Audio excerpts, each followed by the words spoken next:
além de parar e organizar o tempo, pensar para o próximo ano um orçamento que a gente substitua algum gasto fixo, algum comportamento que tem um compromisso fixo por um variável. Isso é extraordinário. Já ter essa visão, isso é Exato. visão. Reduzir gasto fixo. Para o empresário, a gente está falando de reduzir o break-even, né, o ponto de equilíbrio, ou seja, o custo fixo menor, eu chego mais rápido no lucro. Para a família, se eu puder, por exemplo, trocar um carro de R$ 150.000 por um de 120, uma casa de 1 milhão por uma casa de 800.000, eu continuo pagando aluguel, continuo tendo transporte, mas normalmente eu agora tenho uma verba disponível para o variável.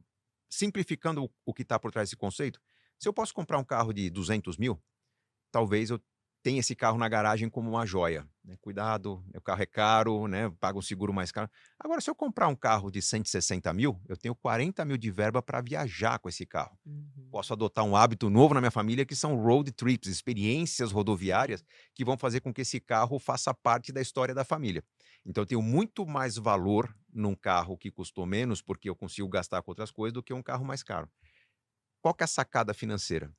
Eh, o fato de eu ter mais gastos com variável me permite me proteger mais contra os imprevistos. Perfeito. Surgiu um problema de saúde, surgiu um convite para ser padrinho de casamento, surgiu uma necessidade de reparar alguma coisa na empresa ou na minha casa, eu não preciso tirar do investimento. Eu postergo a viagem que eu ia fazer esse fim de semana. Pô, esse mês ficou pesado, passa para o mês seguinte, eu simplifico a próxima viagem de férias. Eu faço algum ajuste no gasto variável, porque eu tenho mais liberdade. Eu acomodo o imprevisto, naquele orçamento eu não preciso mexer na minha poupança futura. Então isso é muito poderoso, porque se eu falo que eu vou poupar R$ 100 por mês ou R$ 10.000 por mês, não importa, para minha aposentadoria, eu consigo manter esse plano. Hã, quer mais uma chave? Se eu tenho um plano, se eu decidir ajustar o que eu vou fazer, eu tenho que pôr na minha agenda, talvez a cada mês, revisar ou confirmar se aquilo que eu me propus a fazer Está durante o ano sendo está feito. acontecendo. É o compromisso. Sim. Exatamente. É uma combinação de disciplina com aprendizado, porque se você olha já as finanças dos seus negócios, você sabe que o orçado versus realizado orçado é aquilo que eu pensei que ia acontecer, o realizado é o que efetivamente aconteceu. Quanto mais cuidado você tem nessa análise, mais aprendizado você tem. Porque tem hora que você vai perguntar: "Mas de onde eu tirei a ideia que eu conseguiria dar conta desse volume de vendas com aquele estoque que eu tinha?". Na próxima projeção que você fizer no período seguinte, Você já vai ter mais você já tem consciência. uma maturidade que Sim, você não tinha. Então, isso é mais poderoso que qualquer MBA que você for é fazer. verdade. O aprendizado com seus erros, o aprendizado com a sua prática. Então, eu falei de parar e pensar, falei de substituir o gasto fixo pelo variável. Hã, o orçado versus realizado é uma outra chave muito importante e é o que eu considero talvez o elemento mais importante nessa virada de ano. Se proponha a conversar mais sobre planos e dinheiro.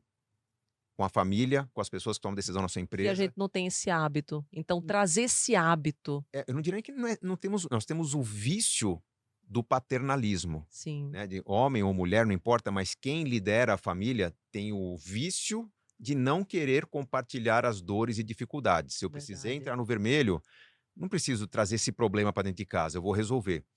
O problema é que quando você guarda para você o problema, você começa a guerrear com as pessoas que você mais ama, porque você Não traz tem um ciência problema. para elas, com certeza. Você acredita que vai resolver, você está no estado de alerta, mas as outras pessoas não estão no estado de alerta. Elas estão agindo normalmente como se não tivesse nenhum tipo de dificuldade.